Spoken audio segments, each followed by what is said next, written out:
Karnataka top 9 ಸುದ್ದಿಗಳನ್ನು ನೋಡೋಣ.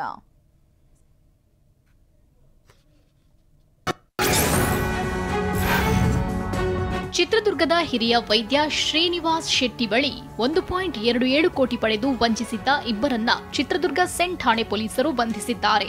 ವಿವಿಧ ಖಾತೆಗಳಿಗೆ ವರ್ಗಾಯಿಸಿದ್ದ 16,89,000 ರೂಪಾಯಿ ಫ್ರೀಸ್ ಮಾಡಿದ್ದಾರೆ.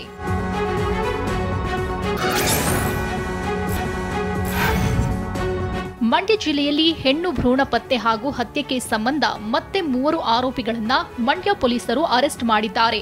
ಬಂಧಿತರಿಂದ 2 ಸ್ಕ್ಯಾನಿಂಗ್ ಯಂತ್ರ, 1 ಕಾರು ವಶಕ್ಕೆ ಪಡೆಯಲಾಗಿದೆ. ಪ್ರಕರಣ ಸಂಬಂಧ ಈವರೆಗೂ 12 ಆರೋಪಿಗಳನ್ನ ಅರೆಸ್ಟ್ ಮಾಡಲಾಗಿದೆ.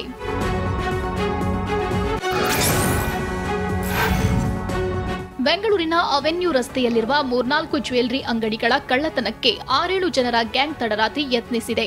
ಕಳ್ಳತನದ ದೃಶ್ಯ ಸೆರೆಯಾಗದಂತೆ ಅಕ್ಕಪಕ್ಕದ ಜ್ಯುವೆಲರಿ ಶಾಪ್ಗಳ ಸಿಸಿಟಿವಿ ಕೇಬಲ್ ಕಟ್ ಮಾಡಿದ್ದಾರೆ.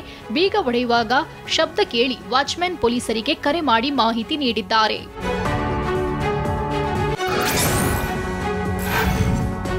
ಪತಿ ಮೇಲೆ ಸಂಶಯ ಪಟ್ಟಿದ್ದಕ್ಕೆ ಮನೆಯಲ್ಲಿ ಮಲಗಿದ್ದ ಪತ್ನಿ ಗೀತಾಳನ್ನ ಮಧ್ಯರಾತ್ರಿ 1 ಗಂಟೆ ವೇಳೆಗೆ ಕಟ್ಟಿಗೆಯಿಂದ ಹೊಡೆದು ಪತಿ ದೇವರಡ್ಡೆಪ್ಪ ಕೊಲೆಗೈದಿದ್ದಾನೆ. ಕೊಪ್ಪಳ ಜಿಲ್ಲೆ ಆರಕೇರಿ ಗ್ರಾಮದಲ್ಲಿ ಸೆಪ್ಟೆಂಬರ್ 7ರಂದು ಘಟನೆ ನಡೆದಿದ್ದು ತಡವಾಗಿ ಬೆಳಕಿಗೆ ಬಂದಿದೆ.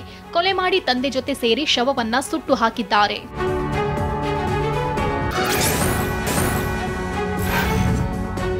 ರಾಯಚೂರು ಜಿಲ್ಲೆಯಾದ್ಯಂತ ಸುರಿದ ನಿರಂತರ ಮಳೆಗೆ ಅಪಾರ ಪ್ರಮಾಣದ ಬೆಳೆ ಹಾನಿಯಾಗಿದೆ. ಜಗೇರಕಲ್ ಗ್ರಾಮದಲ್ಲಿ 100 ಎಕರೆಯಲ್ಲಿ ಬೆಳೆದಿದ್ದ ಹತ್ತಿ, ಭತ್ತ, ತೊಗರಿ ಬೆಳೆ ಹಾಳಾಗಿದೆ.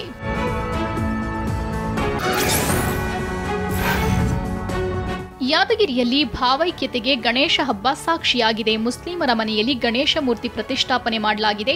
ಕಳೆದ 24 ವರ್ಷಗಳಿಂದ ಅಬ್ದುಲ್ ನಬಿ ಎಂಬುವರು ಮನೆಯಲ್ಲಿ ಗಣೇಶ ಪ್ರತಿಷ್ಠಾಪನೆ ಮಾಡುತ್ತಿದ್ದಾರೆ. ಹಿಂದೂ ಧರ್ಮದಂತೆ ಶಾಸ್ತ್ರಬದ್ಧವಾಗಿ ಗಣೇಶನಿಗೆ ಪೂಜೆ ಸಲ್ಲಿಸಿದ್ದಾರೆ.